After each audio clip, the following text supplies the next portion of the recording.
Assalamualaikum warahmatullahi wabarakatuh. Waalaikumsalam warahmatullahi wabarakatuh. Mohon maaf mengganggu waktunya teman-teman semuanya. Pada kesempatan kali ini saya akan melakukan aksi nyata modul 1.4, yaitu tentang budaya positif. Sebelumnya perkenalkan, nama saya Caryanto, Sarjana Komputer, yaitu CGP Angkatan ke-7 dari Kabupaten Indramayu. Dan saya sendiri bekerja di instansi SMK Negeri 1 Arahan. Kemudian pengajar praktik saya Pak Wanito, Sarjana Ekonomi. Dan fasilitator saya adalah Pak Tata. Ada beberapa poin yang akan nanti saya presentasikan di kesempatan kali ini, yaitu tentang budaya positif. Di antaranya disiplin positif dan nilai kebajikan universal. Yang kedua, teori motivasi, hukum dan penghargaan restitusi. Yang ketiga, keyakinan kelas. Yang keempat, kebutuhan dasar manusia dan dunia berkualitas. Yang kelima, restitusi, yaitu 5 posisi kontrol. Dan yang terakhir, restitusi segitiga restitusi. Nah, untuk yang pertama itu tentang disiplin positif dan nilai kebajikan universal.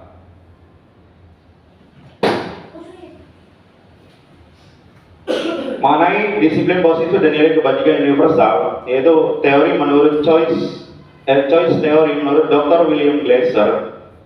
Ilusi guru mengontrol murid, pada dasarnya kita tidak dapat memaksa murid untuk berbuat sesuatu jikalau murid tersebut memilih untuk tidak melakukannya. Jadi selama ini kita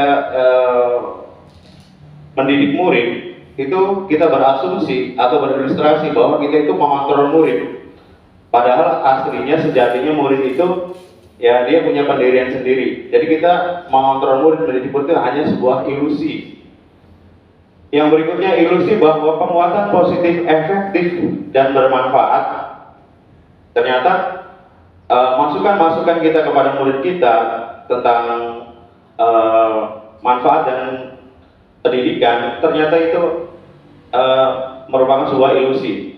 Dan yang ketiga, ilusi bahwa kritik membuat orang merasa bersalah dapat menguatkan karakter. Ternyata semuanya itu hanya sebuah ilusi. Yang terakhir, ilusi bahwa orang dewasa memiliki hak untuk memaksa. Nah, cenderung biasanya kita kepada murid kita itu mengatur bahwa kita itu memaksakan kehendak kita ke murid, dan bahwa yang kita ajarkan itu adalah sesuatu yang benar dan lain sebagainya. Dan semuanya itu hanya ilusi. Berikutnya. Nah, ini mengenai stimulus dan respon menurut Stephen R. Covey. Stimulus respon di sini ada realitas, semua orang melihat. Stimulus respon, realitas kebutuhan kita sama. Ternyata pada teori kontrol, realitas kebutuhan itu ternyata berbeda. Semua orang melihat hal yang sama. Pada teori kontrol, setiap orang memiliki gambaran yang berbeda. Kita mencoba mengubah orang agar berpandangan sama dengan kita. Ternyata pada teori kontrol, kita berusaha memahami pandangan orang lain tentang dunia. Jadi itulah sampai yang terakhir, model berpikir menang kalah. Pada teori kontrol, model berpikir menang-menang atau win-win solution.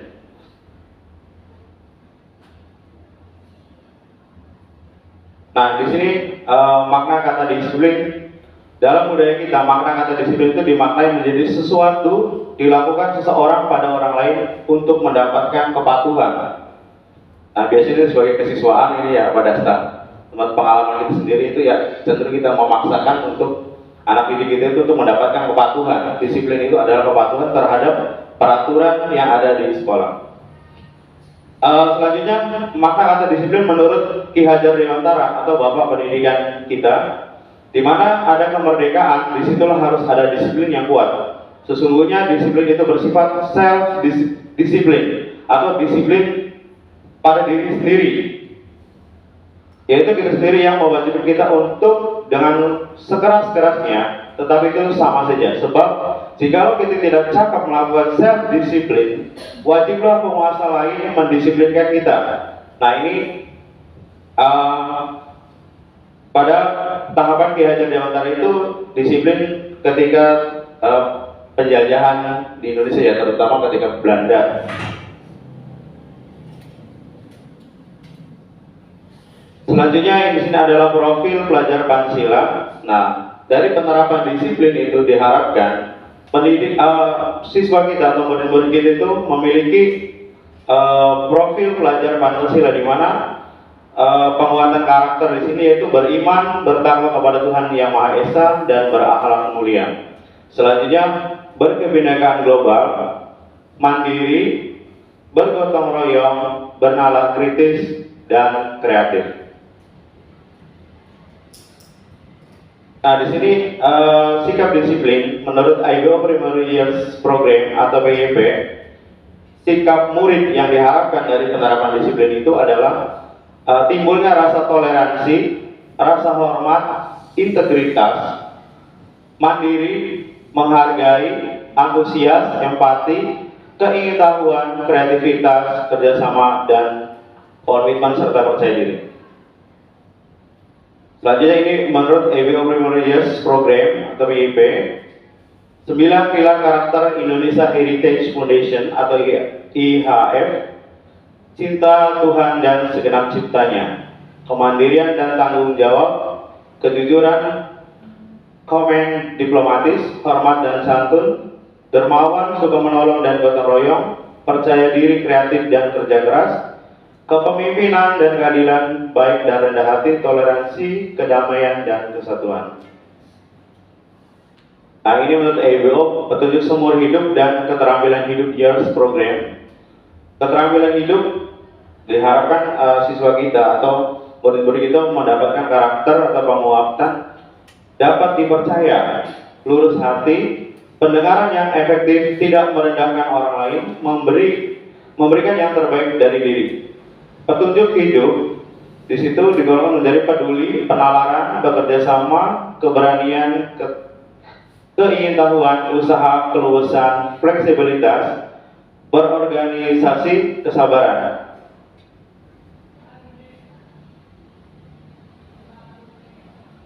Di sini masih untuk dari the 7 essential virtues building moral intelligence, yang diharapkan dari siswa itu akan tumbuh empati, suara hati, kontrol diri, rasa hormat, kebaikan, toleransi, dan keadilan. Nah, ini beberapa dari The Virtues Project, sikap yang diharapkan akan tumbuh dari penerapan disiplin kepada siswa, dari peduli sampai pengertian. Selanjutnya ini budaya positif tentang teori motivasi, hukuman, dan penghargaan. Terakhir itu restitusi. 3 motivasi perilaku manusia menurut Diane Goshen dalam buku Restructuring School Discipline. Yang pertama, untuk menghindari ketidaknyamanan atau hukuman. Jadi perilaku manusia itu termotivasi, yang pertama itu biasanya untuk menghindari ketidaknyamanan atau hukuman. Jadi orang akan termotivasi melakukan sesuatu itu, dasarnya salah satunya itu. Berikutnya. Yang kedua, untuk mendapatkan imbalan atau penghargaan dari orang lain. Jadi ada juga orang yang termotivasi, alasannya itu untuk mendapatkan imbalan dan penghargaan dari orang lain. Yang ketiga, untuk menjadi orang yang mereka inginkan dan menghargai diri sendiri dengan nilai-nilai yang mereka percaya. Nah, nilai-nilai tadi yang di awal itu ya. Berikutnya. Selanjutnya itu mengenai hukum, konsekuensi, dan restitusi. Dalam menjalankan peraturan atau keyakinan kelas sekolah, bila mana ada suatu pelanggaran, tentunya suatu harus terjadi. Untuk kita perlu meninjau ulang tindakan penegakan peraturan atau keyakinan sekolah kita selama ini. Nah, ini teori hukuman. Hukum bersifat tidak terencana atau tiba-tiba.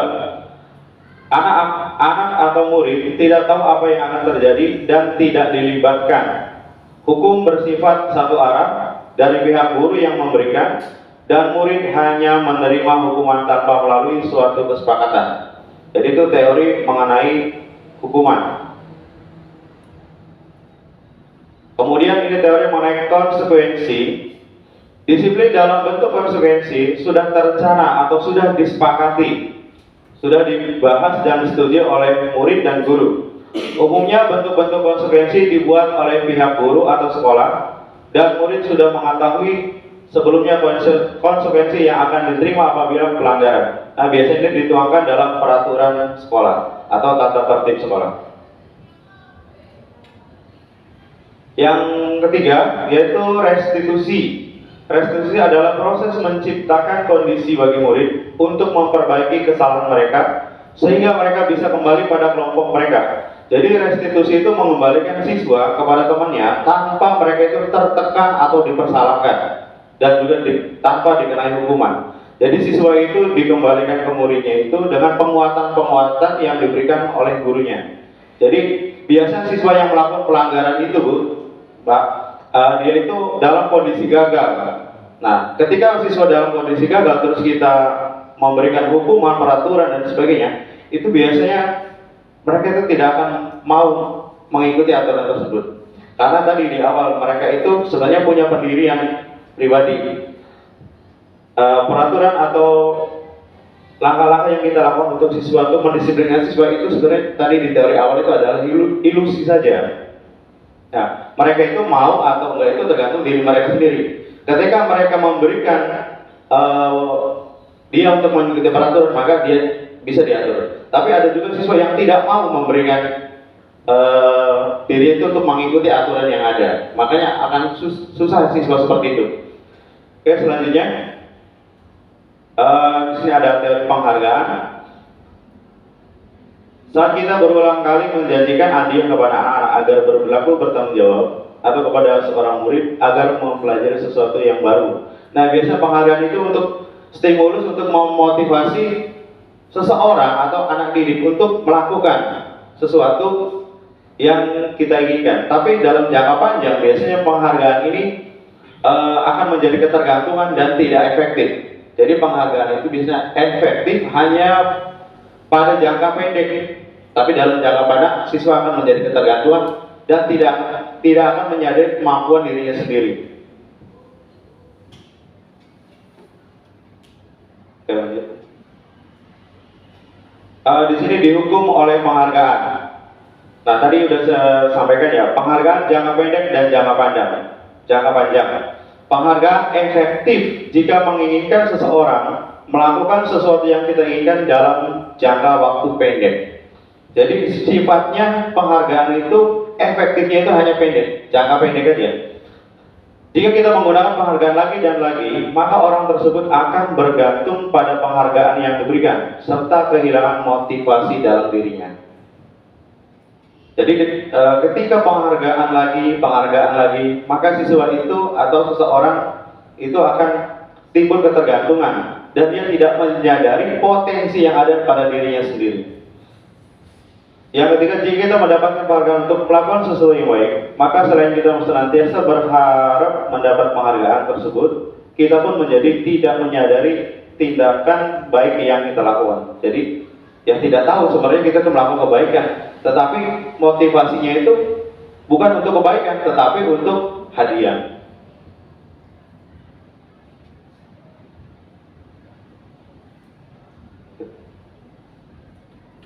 Penghargaan ini merusak hubungan. Ternyata penghargaan juga itu bisa merusak hubungan.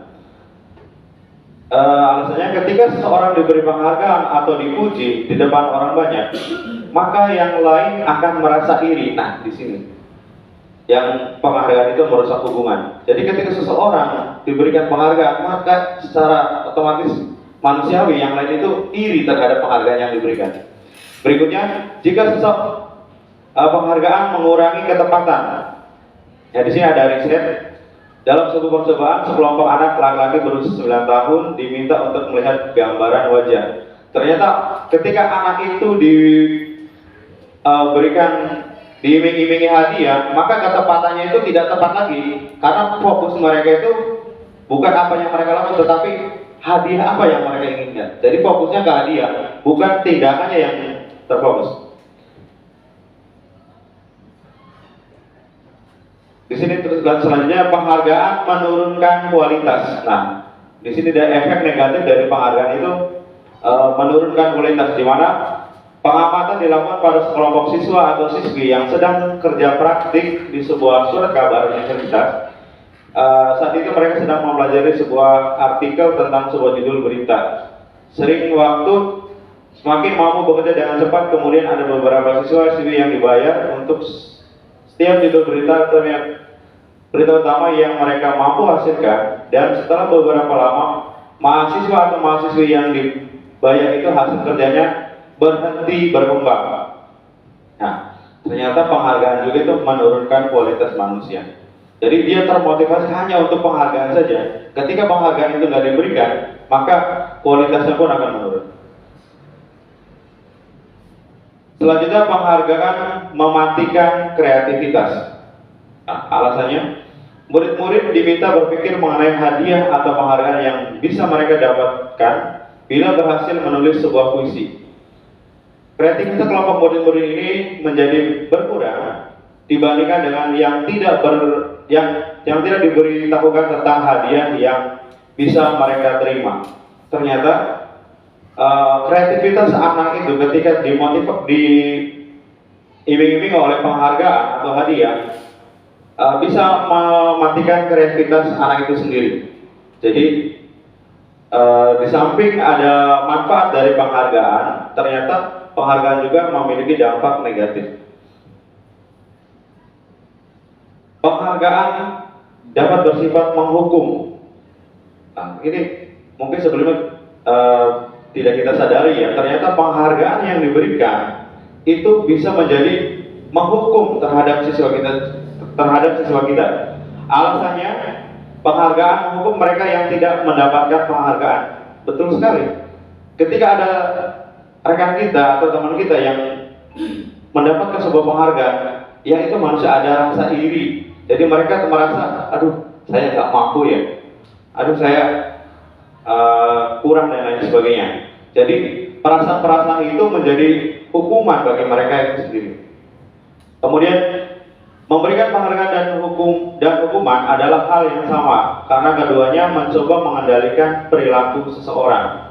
Nah, ternyata tadi iming-iming penghargaan dan hukuman itu tujuannya adalah untuk mengendalikan seseorang. Penghargaan itu untuk memotivasi orang untuk melakukan dengan harapan hadiah, sedangkan hukuman itu memotivasi orang untuk mentaati peraturan. Jadi itu adalah pengendalian terhadap orang lain. Kemudian jika suatu penghargaan diharapkan namun Anda tidak dapat mendapatkannya, Anda akan merasa dihukum. Nah, betul sekali. Ketika kita mengikuti perlombaan atau dan sebagainya, kompetisi, ketika kita gagal, maka kita akan merasa terhukum. Itu dengan penyesalan itu. Nah, ini yang baik itu adalah harus munculnya motivasi dalam diri atau motivasi intrinsik. Itu motivasi yang keluar dari kesadaran personalnya tanpa dipengaruhi oleh penghargaan maupun hukuman.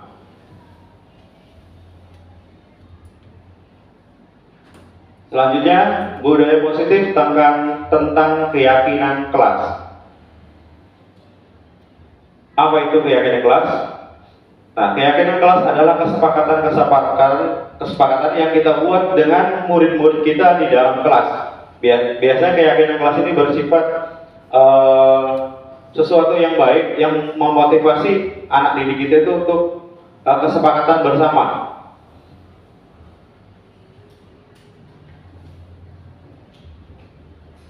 Pembentukan keyakinan sekolah atau keyakinan kelas diantaranya adalah keyakinan kelas bersifat lebih abstrak daripada peraturan yang lebih rinci dan konkret. Nah, kalau aturan biasanya tertuang dalam poin-poin yang harus disepakati oleh murid yang dibuat oleh sekolah dan bersifatnya mengikat dan satu arah, artinya dari sekolah dan harus ke siswa. Sedangkan keyakinan kelas itu kesepakatan bersama dibangun oleh warga kelas ya.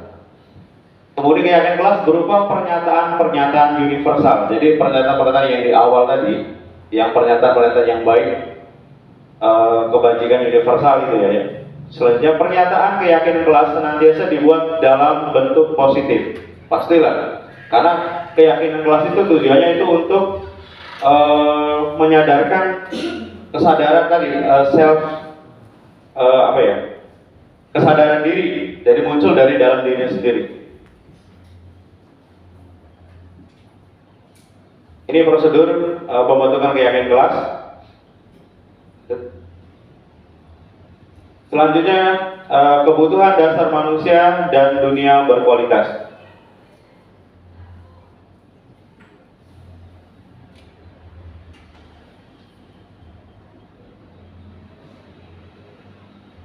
Dunia berkualitas ini teorinya atau pengertian dunia berkualitas adalah tempat khusus dalam pikiran Anda, tempat Anda menyimpan gambaran representasi dari semua yang kita inginkan. Bisa berisi orang-orang, hal-hal apa saja yang terbaik dalam hidup kita dan membuat kita merasa bahagia dan terpenuhi kebutuhan dasar kita. Menurut Dr. William Glasser menyebutnya seperti semacam album foto, sehingga isinya tidak akan terlalu banyak, hanya akan terdiri dari beberapa hal saja yang sangat signifikan dan benar-benar terbaik. Selanjutnya, restitusi 5 posisi kontrol. Restitusi 5 posisi kontrol menurut Diane Gosson dalam bukunya Restitution Restriction School Discipline 1998 mohon bahwa guru perlu meninjau kembali penerapan disiplin dalam ruang kelas mereka selama ini. Apakah telah efektif, apakah berpusat dan memerdekakan dan memandirikan murid, bagaimana dan mengapa? Melalui serangkaian riset dan berdasarkan pada teori kontrol Dr. William Glasser, Gosson berkesimpulan ada 5 posisi kontrol yang diterapkan oleh seorang guru, orang tua ataupun atasan dalam melakukan kontrol. Kelima posisi kontrol tersebut yaitu menghukum, membuat rasa bersalah, teman, pemantau, dan manajer. Di sini posisi kontrol sebagai penghukum. Seseorang menghukum bisa menggunakan hukum fisik maupun verbal. Jadi bisa hukuman fisik dalam artian menjewer, nampar, ataupun verbal itu dengan kata-kata yang kasar. Orang yang akan menjalankan posisi penghukum senantiasa mengatakan bahwa seolah memerlukan sistem atau alat yang dapat lebih menekan murid-murid dan lebih dalam lagi. Guru-guru yang menerapkan posisi penghukum akan berkata, patuhi aturan saya atau awas. Nah, biasanya itu kata-katanya mengancam, itu dengan tindakan verbal. Kamu selalu salah, selalu pasti dan selalu yang terakhir selesai. Guru seperti ini senantiasa percaya bahwa hanya ada satu cara agar pembelajaran bisa berhasil, yaitu cara dia. Nah, ini guru dengan posisi penghukum. Jadi dia itu ya terserah gue gitu. Jadi dengan kata-kata kasar ya untuk mengendalikan murid. Lanjutnya. Di sini ada posisi guru sebagai pembuat merasa bersalah. Pada posisi ini biasanya guru akan bersuara lebih lembut. Tetapi walaupun suaranya lembut, dia itu menyadarkan siswa tentang kesalahannya, sehingga siswa itu akan menyadari kesalahannya dan dia akan merasa bersalah terhadap tindakan atau perilaku yang dia lakukan. Selanjutnya posisi guru sebagai teman. Guru pada posisi ini tidak akan menyakiti murid, namun akan tetap berupaya mengontrol murid melalui persuasif. Posisi teman pada guru bisa negatif ataupun positif. Positif di sini berupa hubungan baik yang terjalin antara guru dan murid. Jadi kedekatan antara murid dan murid itu menciptakan kondisi hubungan yang baik. Tetapi kedekatan itu juga bisa menjadi berakibat negatif. Nah, selanjutnya, guru di posisi teman menggunakan hubungan baik dan humor untuk mempengaruhi seseorang. Mereka akan berkata, ayo bantulah demi Bapak ya. Ayo ingat tidak bantuan Bapak selama ini. Ya sudah, kali ini tidak apa-apa. Nanti Ibu bantu bereskan. Hal negatif dari posisi teman adalah bila suatu saat guru tersebut tidak membantu, maka murid akan merasa kecewa. Nah, itulah dari sisi negatifnya. Sisi positifnya tadi terjadinya kedekatan dengan murid, tetapi sisi negatifnya ketika guru itu tidak memberikan lagi, maka murid akan kecewa. Selanjutnya posisi guru sebagai pemantau. Memantau berarti mengawasi. Nah, guru ini posisi dia selalu ngawasi muridnya aja. Pada saat kita dewasa, kita bertanggung jawab atas perilaku orang yang kita awasi. Posisi pemantau berdasarkan pada peraturan-peraturan dan konsekuensi dengan menggunakan sanksi atau konsekuensi. Kita dapat memisahkan hubungan pribadi kita dengan murid sebagai seorang yang menjalankan posisi pemantau. Selanjutnya sebagai manajer. Nah, yang diharapkan posisi guru dari kelima posisi kontrol tadi adalah sebagai manajer. Posisi guru sebagai manajer adalah posisi di mana guru berbuat sesuatu bersama dengan murid, mempersilahkan murid mempertanggungjawabkan perilakunya dan mendukung murid agar dapat menemukan solusi dari permasalahannya sendiri. Jadi ini kaitannya dengan restitusi manajer ini. Jadi si murid itu tanpa dipersalahkan, tetapi mereka juga disadarkan dan dikuatkan, sehingga ketika mereka balik atau dikembalikan ke komunitas ya, ke teman-temannya, mereka tidak akan terkucilkan ataupun psikisnya merasa dipersalahkan, sehingga si anak itu diharapkan akan tumbuh normal dan mempunyai kepercayaan diri lagi. Maka sangat diharapkan di sini guru-guru itu memilih atau mempunyai sikap kontrol sebagai seorang manajer. Oke, silakan di-play dulu ini videonya. Oke.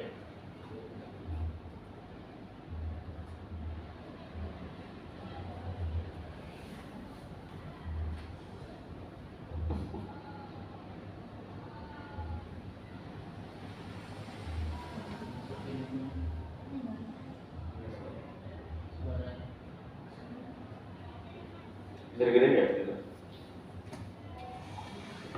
Jadi next aja. Oke.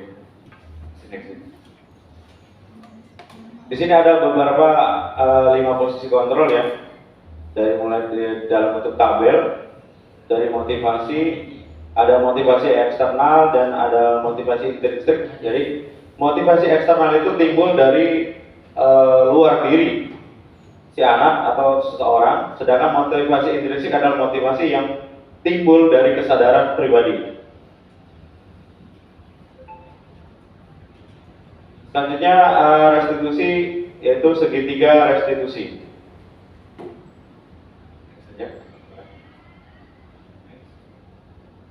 Untuk dalam proses segitiga restitusi, adanya proses 3 tahapan tersebut didasarkan pada prinsip-prinsip utama dari teori kontrol, yaitu ada langkah dan teori kontrol. Yang pertama, untuk langkah itu menstabilkan identitas atau stabilize the identity.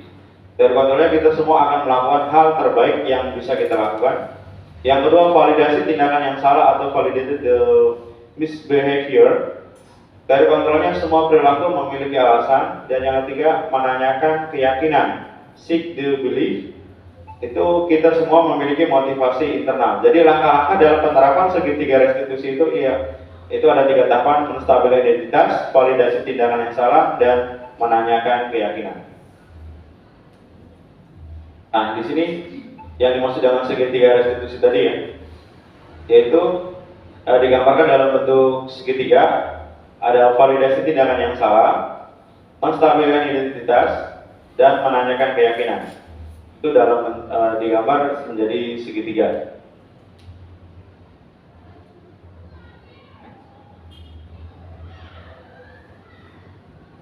Yang pertama itu menstabilkan identitas atau stabilize the identity.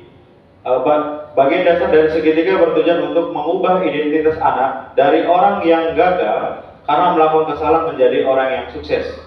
Nah, jadi ini tindakan pada menstabilkan identitas itu tujuannya untuk mengubah identitas anak dari orang yang gagal karena melakukan kesalahan menjadi orang yang sukses. Jadi ketika anak melakukan kesalahan atau pelanggar peraturan sekolah, maka sejatinya anak itu dalam kondisi gagal. Nah, peran guru atau peran kita itu untuk mengembalikan siswa itu menjadi orang yang sukses. Selanjutnya, validasi tindakan yang salah atau validate the mistake. Setiap tindakan kita dilakukan dengan satu tujuan, yaitu memenuhi kebutuhan dasar. Kalau kita memahami kebutuhan dasar, apa yang mendasari sebuah tindakan, kita akan bisa menemukan cara-cara paling efektif untuk memenuhi kebutuhan tersebut. Nah, kalimat-kalimat yang dibangun biasanya itu, padahal kamu bisa melakukan yang lebih baik dari ini. Kamu pasti punya alasan mengapa melakukan hal itu. Kamu patut bangga pada diri sendiri karena kamu telah melindungi sesuatu yang penting bagimu. Kamu boleh mempertahankan sikap itu, tetapi kamu harus menambah sikap yang baru. Restitusi tindakan menyadarkan. Oke. Sesi 3, menanyakan keyakinan atau seek the belief. Teori kontrol menyatakan bahwa kita pada dasarnya termotivasi secara internal. Ketika identitas sukses telah tercapai pada langkah pertama dan tingkah laku yang salah telah divalidasi pada langkah kedua, maka pada langkah ketiga ini anak akan siap untuk dihubungkan dengan nilai-nilai yang dia percaya. Oke, lanjut. Oke, itulah presentasi dari saya mengenai budaya positif dan aksi nyata pada modul 1.4. Atas perhatiannya saya ucapkan terima kasih. Assalamualaikum warahmatullahi wabarakatuh. Waalaikumsalam warahmatullahi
Cinta, tahu nggak kamu dipanggil ke sini?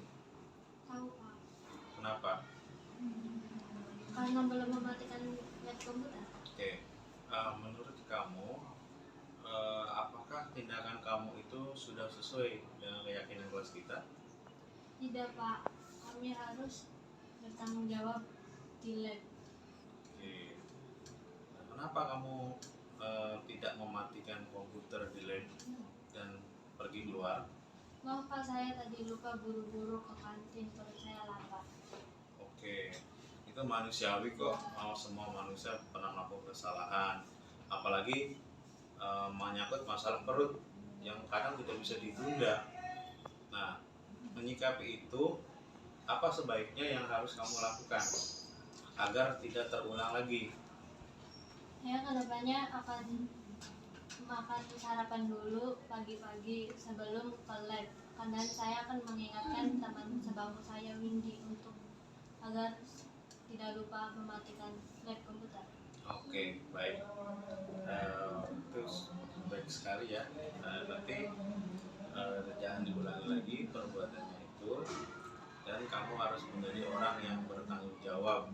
Apalagi kita sudah memiliki keyakinan kelas kita.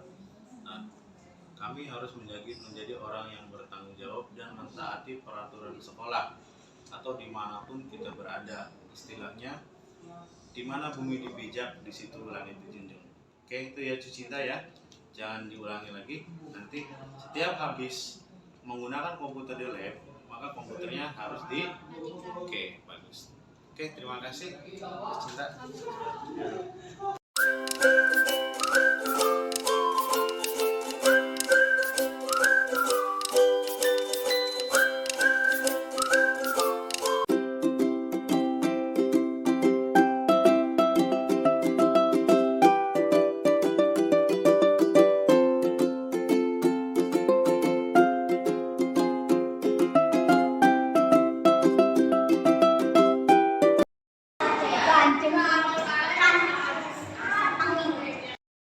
Oke, gimana kabarnya Nabila dan Putri?